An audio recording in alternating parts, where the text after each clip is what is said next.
इस पे जान भी कुर्बान है। तेरा पाकिस्तान है, ये मेरा पाकिस्तान है। तेरा पाकिस्तान है, ये मेरा पाकिस्तान। बिस्मिल्लाहिर्रहमानिर्रहीम। इय्याका नअबुदु व इय्याका नस्तईन। शाह फैसल कॉलोनी के शहरियों, फैमिलीज, इतनी तादाद में आपको खुशामदीद कहता हूं। और मेरे नौजवान, मैं इस शानदार इस्तकबाल का फिर से शुक्रिया अदा करता हूं।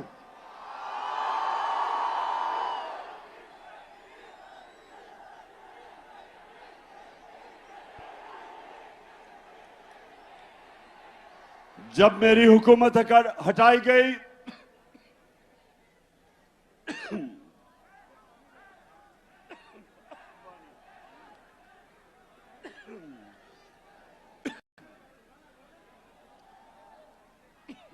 पे जान भी कुर्बान है, ओ इस पे दिल कुर्बान। जब एक बैरूनी साजिश के तहत मेरी हुकूमत हटाई गई, तो जो दूसरा जलसा था वो मैं कराची करने आया, क्योंकि मुझे पता था कि इस मुल्क में सियासी तहरीकें हमेशा कराची से शुरू हुई।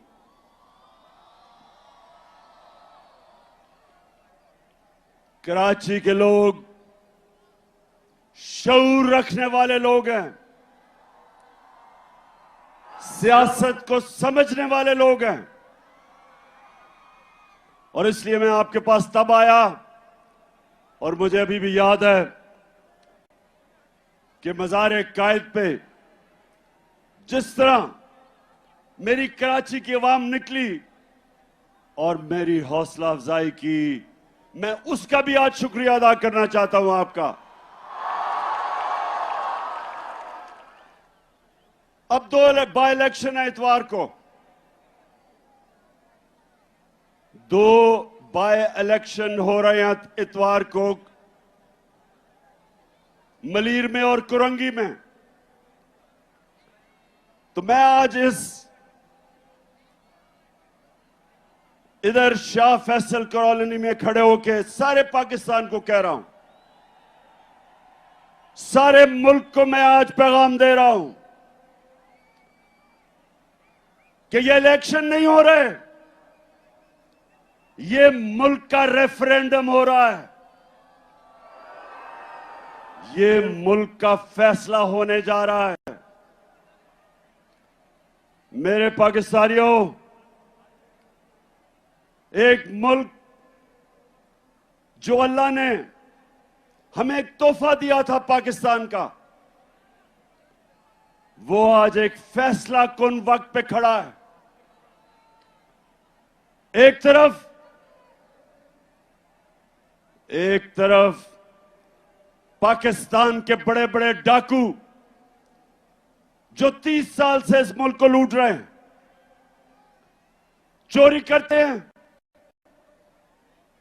और जब एहतसाब होने लगता है बाहर भाग जाते हैं, फिर डील करते हैं, एनआरओ लेके वापस आ जाते हैं, फिर लूटते हैं, फिर जब एहतसाब होने लगता है फिर बाहर भाग जाते हैं, एनआरओ लेके वापस आते हैं। ये अमीर तरीन होते जा रहे हैं, कौम मकरूज होती जा रही है। जब से ये आए हैं 6 महीने में, और कराची के लोगों, आप शऊर रखने वाले लोगों, ये पाकिस्तान का फाइनेंशियल कैपिटल है।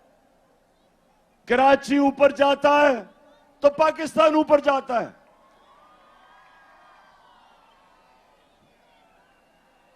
और जब कराची की तबीयत खराब होती है तो मुल्क की तबीयत खराब हो जाती है।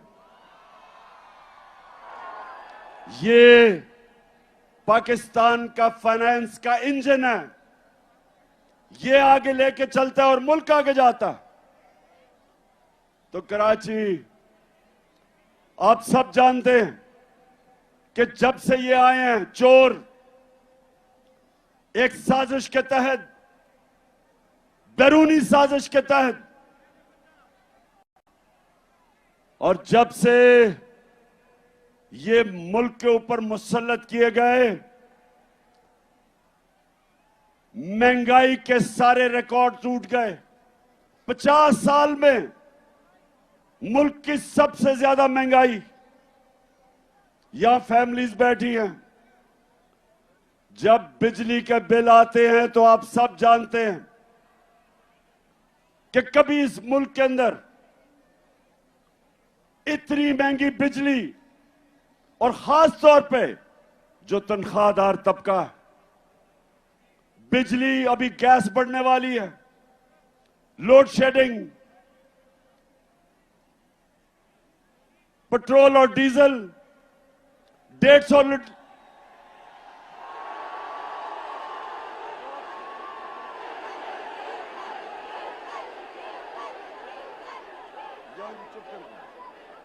जब हम छोड़ के गए थे 6 महीने पहले, तकरीबन 150 रुपए का 1 लीटर पेट्रोल और 150 रुपए का डीजल। ठीक कह रहे हो, फजलुर रहमान भी 150 रुपए का था। और उसके बाद एक एक चीज महंगी। आटा 55 रुपए किलो पे छोड़ के गए थे, आज 100 रुपए से ऊपर है। तो क्या मुल्क में क़यामत आई कि महंगाई आसमानों पे, बेरोजगारी बढ़ रही। आज मैं फिर से कहता हूं, तनख्वाहदार तबकों के लिए, उनके पास तनख्वाहें नहीं बिल देने के लिए, और जब के कौम गरीब हो रही, कौम मुश्किल में मकरूज, रुपया 30% रुपया गिरा है। मेरे कराची के लोगों, जब रुपया 30% गिरता है डॉलर के मुकाबले में, तो आप ये समझें कि अगर आप बैंक में आपका 100 रुपया पड़ा था, उसकी सिर्फ 70 रुपया रह जाता है। और ये जिनके बाहर अरबों डॉलर बाहर पड़े हैं, इनकी दौलत में इजाफा हो जाता है, क्योंकि डॉलर ऊपर चला जाता है।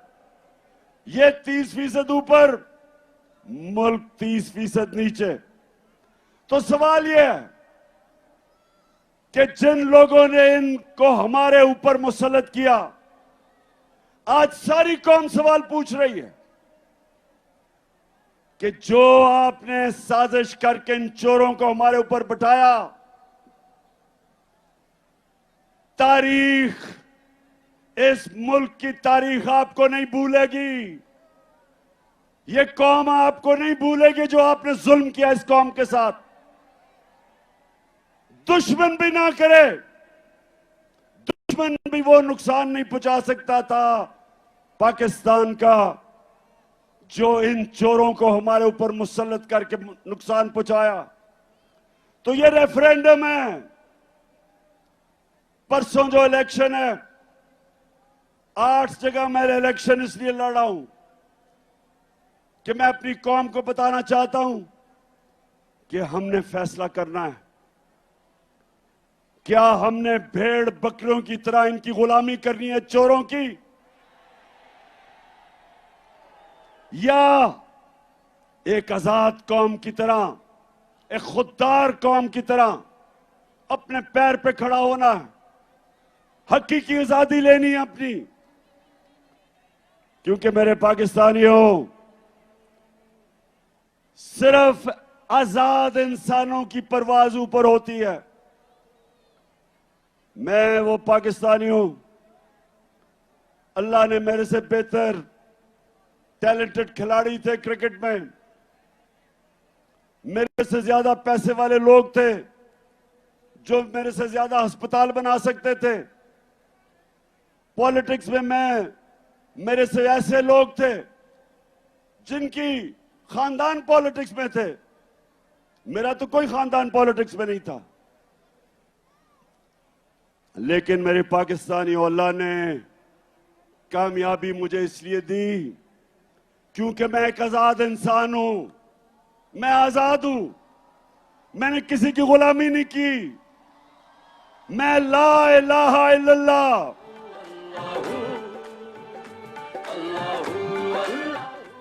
ला इलाहा इल्लल्लाह, नहीं है कोई खुदा अल्लाह के सिवा। ये इंसान को आजाद करता है। और मेरे पाकिस्तानियों, खास तौर पे मैं अपने नौजवानों को यह बताना चाहता हूं कि सिर्फ आजाद ज़हन, आजाद इंसान, आजाद मुल्क, सिर्फ उनकी परवाज ऊपर होती है। गुलाम तो अच्छी गुलामी कर सकते हैं, गुलाम तो वो बन सकते हैं जो इस वक्त मुल्क का क्राइम मिनिस्टर है, जिसको चेरी ब्लॉसम कहता हूं। अच्छा, जरा ये देख लें, कभी किसी मुल्क का प्राइम मिनिस्टर ऐसी बातें करता, जरा ये देखें पहले। मैं सऊदी अरब से होके आया हूँ, मैं यूएई के होके, अभी मैं तुर्की होके आया हूँ, और मैंने उन भाइयों को कहा कि आप हमारे बड़े अजीम भाई हैं, हमेशा आपने हमारी मदद की। और मैंने यही कहा, जब मैं आया हूँ तो आप समझेंगे शायद ये मांगने आया है। मैं मांगने नहीं आया, लेकिन मजबूरी है। जिस तरह माजी में 75 साल में आपने हमारा हाथ बटाया है, कुछ अर्सा आप हाथ बटा। मैंने कहा मैं वादा करता हूं कि इंशाअल्लाह हम पूरी कौम हम मिलकर दिन रात मेहनत करेंगे, पसीना कराएंगे, अपने पांव पे खड़े होंगे। अच्छा सुनो, अब सुनो पाकिस्तानियों, ये जरा बड़ी गौर से मेरी बात सुनो। जब आपका प्राइम मिनिस्टर भिखारियों की तरह दूसरों से पैसे मांगता है, और जो दूसरे, याद रखें, जिन मुल्कों से ये पैसे मांगते हैं, जब मैं प्राइम मिनिस्टर था तो जब भी दूसरे मुल्क का मिनिस्टर या प्राइम मिनिस्टर मुझे मिलने आता था तो पहले फॉरेन ऑफिस मुझे पूरा उसका शजरा बता देता था कि ये पढ़ा किधर, इसने मेरे से मिलने से, प्राइम मिनिस्टर से पहले क्या नौकरी करता था, क्या ये ईमानदार है, करप्ट है, सारा कुछ मुझे पता होता था उससे मिलने से पहले। तो जब ये शहबाज शरीफ, जब ये दुनिया में पैसे मांगने जाता है तो याद रखें, उनको सब पता होता है कि इसके और इसके भाई के अरबों डॉलर मुल्क से बाहर पड़े हैं, चोरी का पैसा, सबको पता होता है। तो जब अपना पैसा मुल्क से बाहर ले जाओ चोरी करके और दूसरों को कहो पाकिस्तान में पैसा दो, लोग आपको हकारत की नजर से देखते हैं, लोग आपको जलील करते हैं। और जब मुल्क का प्राइम मिनिस्टर जलील होता है तो सारी कौम को शर्मिंदा करवाता है। मैं जो आपको कह रहा हूं, ये रेफरेंडम है आज, या इन चोरों के नीचे, और इन्होंने अपने बच्चे तैयार किए हुए हैं, फिटे हुए बच्चे, चोरी के पैसे पे पले हुए बच्चे, या वो, और या एक खुददार कौम जो एक अजीम नारे पे खड़ी हुई थी। अल्लाह से हमने खड़े होकर हमने वादा किया था कि अल्लाह तेरे सिवा कोई खुदा नहीं है, हम किसी के सामने नहीं झुकेंगे, हम एक खुददार कौम है। और ला इलाहा इल्लल्लाह इंसान को गैरत देता है, और जो कौमें ऊपर जाती हैं वो गैरतमंद होती हैं। वो मिल के कुर्बानियां देती हैं, वो भिखारियों की तरह भीख नहीं मांगती। अब जरा ये देखें, ये मैं जरा दिखाने लगा हूं कि अभी शहबाज शरीफ अमेरिका गया और ये इंटरव्यू दे रहा है। ये अमेरिका में टीवी को इंटरव्यू दे रहा है, जरा ये देखें क्या कहता है, फिर मैं उर्दू में बताऊंगा क्या कह रहा है। Unless we get substantial relief, how can the world expect from us to stand on our own feet? It is simply impossible, next to impossible. The world has to stand by us. And there is a yawn are asked and what is available.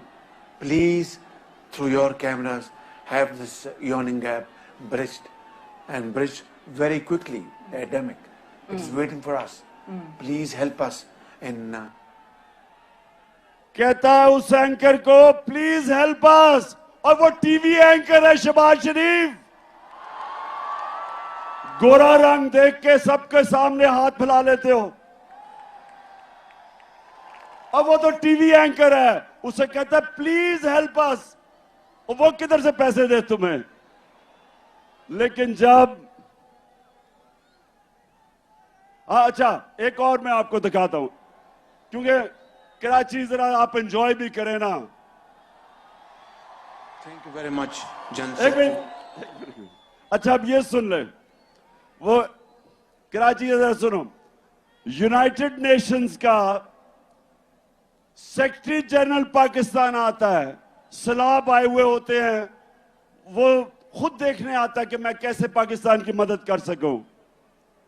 तो United nation का secretary general आता है। अब जरा ये तमाशा देखेंगे शहबाज शरीफ उसे करता क्या है। Thank you very much, Jan Secretary. And I assure you, whatever support we get from your institution and through your institution, I give you my word of honor, along with all these ladies and gentlemen sitting on this table, ministers, general officers, government officials, ladies and gentlemen, that every penny we get from you or from wherever, we will spend it most transparently and in the interest of the suffering humanity. Thank you. अच्छा जी, कराची, अब मैं तर्जमा बताता हूं इसने क्या कहा है उसे। वो बेचारा और बड़ा ही अच्छा आदमी है एंटोनियो गुटरेस, जो सेक्रेटरी जनरल है यूनाइटेड नेशंस का। वो आता है पाकिस्तान से हमदर्दी दिखाने, पहले तो ये उसका बाजू पकड़ लेता है, उसके बाद उसे कहता है ये जरा सुनो, और ये थोड़ी हमारे सब के लिए, मैं पाकिस्तानी होते हुए हम सब के लिए शर्मिंदगी है। उसे पता है क्या कहता है? उसे कहता है जो भी पैसा आप हमें देंगे, मैं आपसे वादा करता हूं हम चोरी नहीं करेंगे, हम ईमानदारी से खर्च करेंगे। सितम के कोहे गरा रूई की तरह उड़ जाएंगे हम महकूमों के पांव तले। अच्छा भी, अच्छा जरा एक मिनट, उसके बाद वो नवाज का भी, अच्छा जरा नहीं नवाज वाले, अच्छा ये जरा एक और आप देखें, हमारा प्राइम मिनिस्टर ये शहबाज शरीफ जाता है वो सदर पुतिन से मिलने, रूस वाले से। जरा आप ये जरा देखें कि उसके सामने ये जब मिलने जाता है तो क्या होता है। Some news from overseas. The Prime Minister of Pakistan met with Vladimir Putin, and it looked like he was really struggling with his translation headphones. Take a look at this.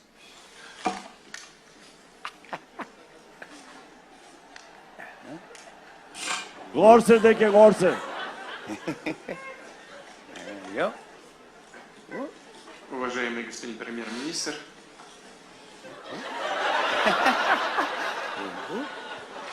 Hold on. can will be help me? Yeah, it is. There you go. There you go. There we go. Уважаемый господин премьер-министр, идет перевод, все нормально?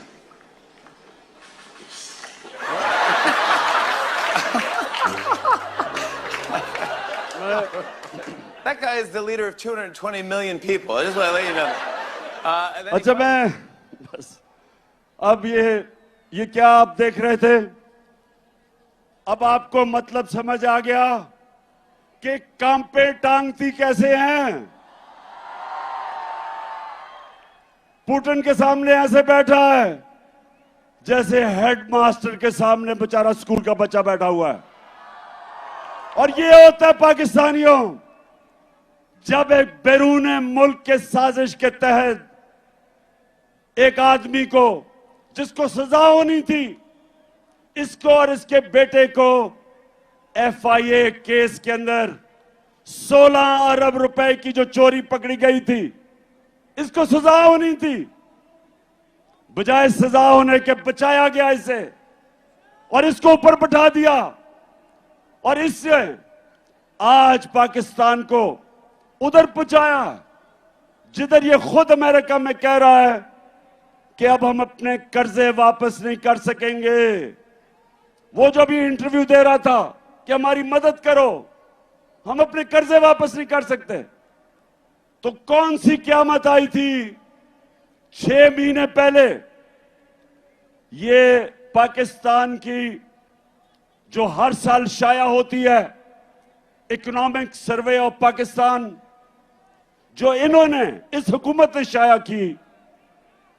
Karachi गौर से सुनो, आप शऊर वाले लोग हो। Economic survey के मुताबिक 17 साल के बाद हमारे आखिरी 2 सालों में पाकिस्तान की जो ग्रोथ रेट, मतलब कि जो हमारी मायशत तरक्की कर रही थी, वो 17 साल के बाद बेहतरीन परफॉर्मेंस थी। 5.7% और 6%। ये 17 साल के बाद हमारी इकोनॉमी बेहतरीन परफॉर्मेंस कर रही थी। वर्ल्ड बैंक के मुताबिक सारे बर्रे सगीर में सबसे ज्यादा रोजगार जिस मुल्क में था कोरोना के बाद, वो पाकिस्तान में था। World Economic Forum, World Health Organization, the Economist, दुनिया के इदारों ने तस्लीम किया कि पाकिस्तान वो 3 मुल्कों में था जिसने सबसे बेहतरीन तरीके से कोरोना से अपने लोगों को भी बचाया, अपनी मायशत को भी बचाया, अपने गरीबों को बचाया। ये इंटरनेशनली माना कि पाकिस्तान का जो एहसास का प्रोग्राम था, जिसमें हमने अपने गरीबों को कोरोना की लॉकडाउन की तबाही से बचाया, ये दुनिया ने माना। तो मैं फिर से सवाल पूछता हूं कि ये साजिश जिन्होंने करके इन चोरों को हमारे ऊपर मुसल्लत किया था, तारीख आपको नहीं भूलेगी।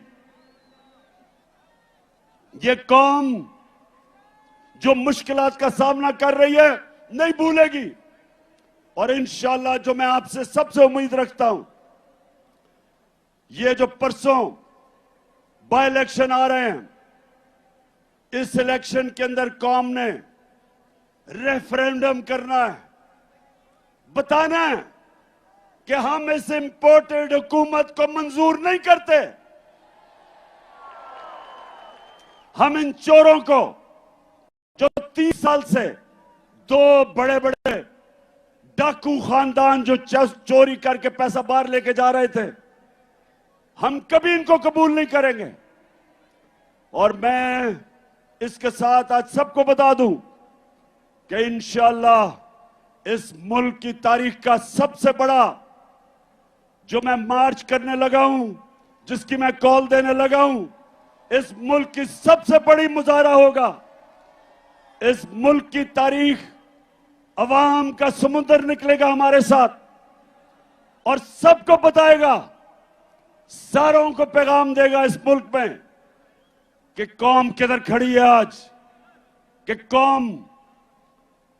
कौम इसको सियासत नहीं समझ रही। हम अपनी हकीकी आजादी कि जहाज समझ रहे हैं। और कराची, आप तो माशाल्लाह वो लोग हो जो हमेशा, जिस तरह मैंने शुरू में कहा, सारी सियासी तहरीकें जो शुरू होती थी हमेशा कराची से शुरू होती थी। और अब जो मैं, हमारे साथ ही बैठते थे एमक्यूएम वाले, मैं एमक्यूएम से पूछता हूं कि क्या अब आप खुश हैं जरदारी के साथ बैठ के? क्या वो आपके मसले हल कर दिए? क्या जरदारी ने कराची के मसले हल कर दिए? बताएं, कराची बताओ। हमारी हुकूमत थी, हमारी हुकूमत फेडरल गवर्नमेंट में थी, सिंध में हमारी हुकूमत नहीं थी। उसके बावजूद हमने कराची सर्कुलर रेलवे का शुरू किया, एक्निक से पास किया, हमने ग्रीन लाइन शुरू की, बस सर्विस। और जो सबसे बड़ा कराची का मसला है पानी का, K4 जो 15 साल से रुका हुआ था, वो हमने शुरू किया ताकि कराची के लोगों को पानी मिले। तो कराची, इंशाल्लाह, जो मुझे नजर आ रहा है, 26 साल से मैं जद्दोजहद कर रहा हूं, मुझे पहली दफा नजर आ रहा है कि अंदरूने सिंध के लोग वो भी हकीकी आजादी के लिए तैयार बैठे हैं। है ये राहे अमल, आओ हम सब साथ चले, मुश्किल हो या आसानी, हाथ में डाले हाथ चले। धड़कन है पंजाब मगर दिल अपना मैदान है। मैं भी पाकिस्तान हूँ, तू भी पाकिस्तान है। तू तो मेरी जान है, तू तो मेरी आन है, तू मेरा ईमान है। इंशाल्लाह अंदरूने सिंध के लोग तैयार हो जाओ।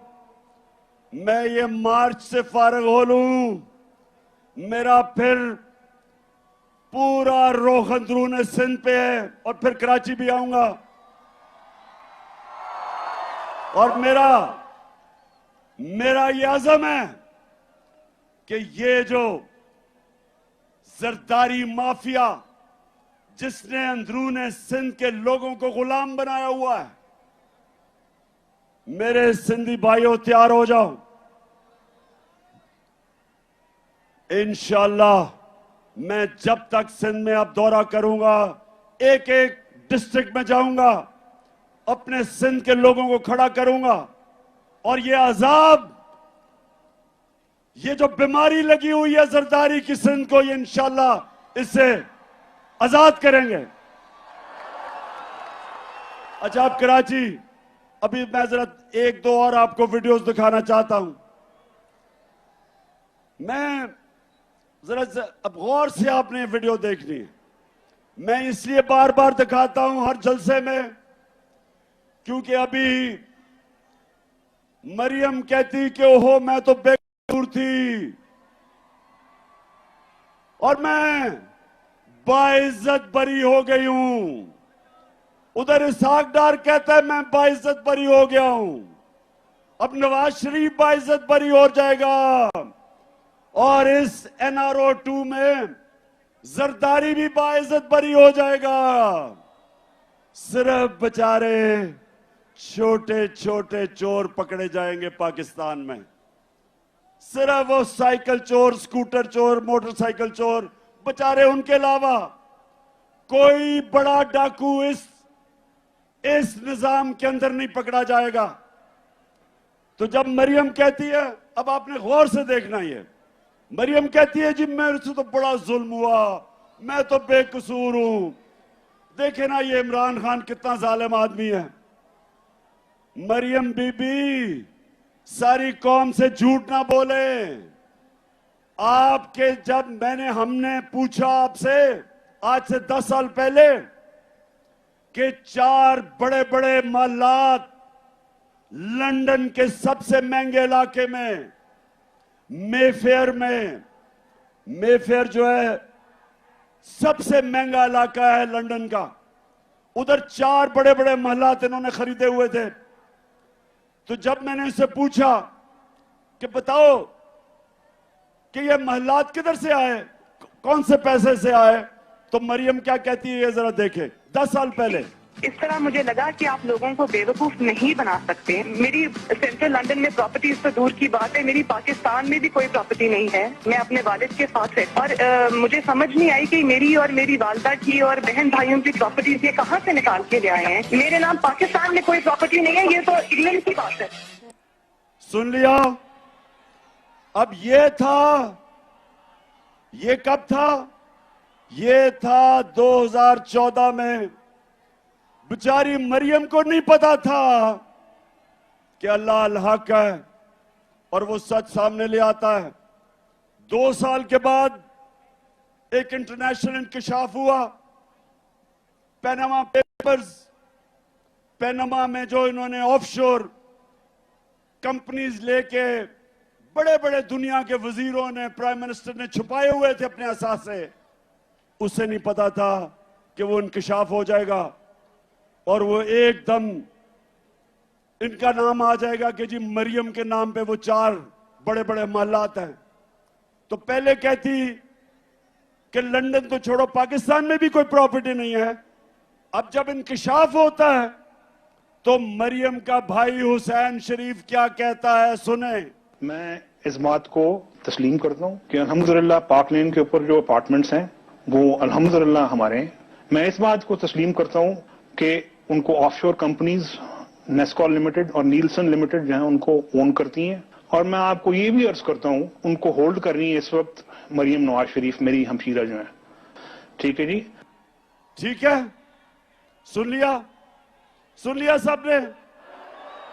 कहती कोई प्रॉपर्टी नहीं है। भाई जब पकड़े गए तो उन्होंने कहा जनाब ये तो मेरी बहन मालिक है इन 4 बड़े बड़े फ्लैट्स की।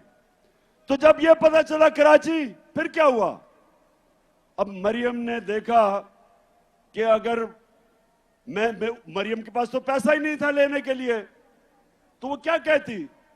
अब वो अगर बाप का नाम लेती तो बाप के पास तो खुद उसने पैसा नहीं दिखाया, इसका मतलब चोरी का पैसा था। तो मरियम को बड़ा एक जबरदस्त आइडिया आया। उसने कहा हमारा दादा बहुत पैसे वाले था, अरबोपति था हमारा दादा। अब दादे से कौन पूछेगा, वो तो दूसरी दुनिया में जा चुका था। तो ये सुने जरा मरियम क्या कहती है। हसन हुसैन के पास आज जो भी है वो एक अरबपति दादा के पोते हैं।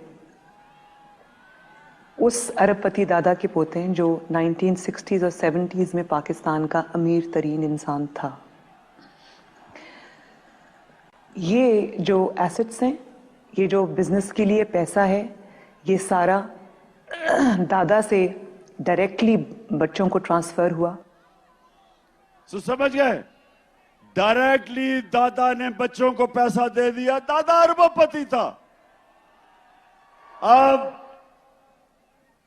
कराची, अब दादा तो दुनिया में नहीं था, लेकिन वो दादा शहबाज शरीफ का बाप था। मरियम का दादा शहबाज शरीफ का बाप था। अब शहबाज शरीफ अपने बाप के मुतल्लिक क्या कह रहा है, ये सुने। मेरे खानदान को 22 खानदानों में शुमार नहीं होता था। मुझे इसके ऊपर बाइस फख्र है कि मेरे वालिद का ताल्लुक एक गरीब किसान के घराने से था, हिंदुस्तान से। वो तो कराची अल्लाह अल हक है, ये याद रखना। उसका वादा है कि सच सामने आएगा। और अब जो मैं आप सबको आज कराची आया खास तौर पे कि मैं आप सबकी कुरंगी और मलीर खास तौर पे जिधर इलेक्शंस हैं, मैं आप सबकी ड्यूटी लगाने आया हूं। देखें, ये फैसला होने लगा आपके मुस्तकबिल का।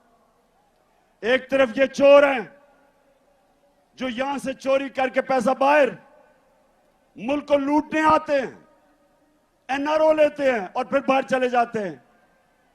और दूसरी तरफ ये वक्त आ गया कि हम सब हक के लिए खड़े हों, अमर बिल मारूफ के लिए खड़े हों, जो शुरू में आयत पड़ी थी। अल्लाह का हुक्म है, अल्लाह का सबको हुक्म है कि अच्छाई हक के साथ खड़े हो और बुराई के खिलाफ खड़े हो।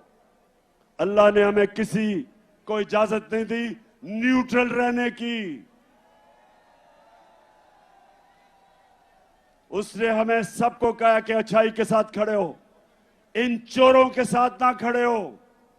ये इलेक्शन रेफरेंडम है और मैं अपनी सारी कौम को कह रहा हूं कि निकलना है। इसको आपने अपना इलेक्शन नहीं, एक जहाद समझनी है इन चोरों के खिलाफ।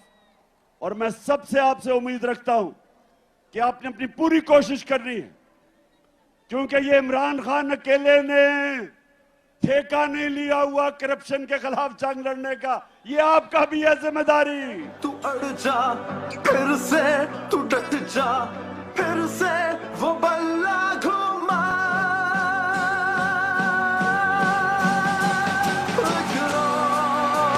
कदम बढ़ा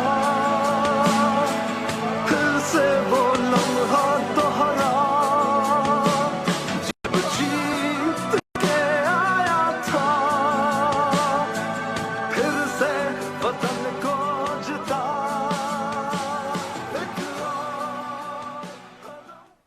तो मेरे पाकिस्तानियों, मैं सिर्फ आखिर में आपको एक बात कहना चाहता हूं। अल्लाह ने हमें अपनी सबसे अजीम मखलूक बनाया, अशरफुल मखलूकात। फरिश्तों को हुक्म दिया कि इंसान के सामने झुको, और जब शैतान ने कहा कि मैं आग का बना हुआ हूं, ये तो मिट्टी का बना हुआ है, मैं नहीं झुकता, तो अल्लाह ने कहा कि तुम्हें भी नहीं पता कि इंसान में मैंने क्या सलाहियतें दी हैं, क्या पावर दी है। मेरे पाकिस्तानियों, अपनी सलाहियतें पहचानो, अपनी ताकत पहचानो। आपका मुस्तकबिल इन चोरों के नीचे नहीं है। आपका मुस्तकबिल इन चोरों के नीचे सिर्फ उसके सामने जिल्लत है। आपका जो अजीम मकसद, अजीम नारे पे पाकिस्तान बना था, अजीम लीडर था कायद आजम मोहम्मद अली जिन्ना, अजीम नजरियाती लीडर इलामा इकबाल थे। हमारा वो मुल्क होना था जो आज सारी मुसलमान दुनिया के सामने हमने एक मिसाल बननी थी। हम कभी भी नहीं बन सकते अगर ये चोर हमारे ऊपर बैठे रहे, जो अपने आप को भी जलील करते हैं, जिनमें गैरत नहीं है और सारी कौम को शर्मिंदा करवाते हैं। इसलिए मैं 6 महीने सारे मुल्क में फिर रहा हूं अपनी कौम को तैयार करने के लिए कि ये बाय इलेक्शन तो परसों है। मैं आपको कॉल देने लगा हूं और आपने सबने निकलना है अपने लिए, अपने बच्चों के लिए, अपने मुल्क के मुस्तकबिल के लिए। ये एक अजीम मुल्क है, सब कुछ दिया अल्लाह ने। तो अब आखिर में सब हाथ उठा के आपने मेरे साथ हल्फ ले लेना है, सबने मेरे साथ हल्फ लेना है। मैं यहां से पढ़ूंगा, आपने बाबा से बुलंद रिपीट करना है। टीवी पे जो लोग हमें देख रहे हैं वो भी हमारे साथ शरीक हो जाएं। बिस्मिल्लाहिर्रहमानिर्रहीम। हम हल्फ उठाते हैं कि हम पाकिस्तान के आइन की हमेशा पासदारी करेंगे। हम पाकिस्तान की खुद मुख्तारी का तहफ़्फ़ुज़ करेंगे कि हम कभी भी अल्लाह के सिवा किसी के सामने नहीं झुकेंगे और हम पाकिस्तान की हकीकी आजादी के इस जिहाद में आखिर तक इमरान खान के शाना बशाना जदोजहद करेंगे और हर किस्म की कुर्बानी के लिए तैयार रहेंगे। अल्लाह हम सबका हामी और नासिर हो। आमीन। कराची, आपका दिल से शुक्रिया अदा करता हूं। बहुत बहुत शुक्रिया। पाकिस्तान जिंदाबाद।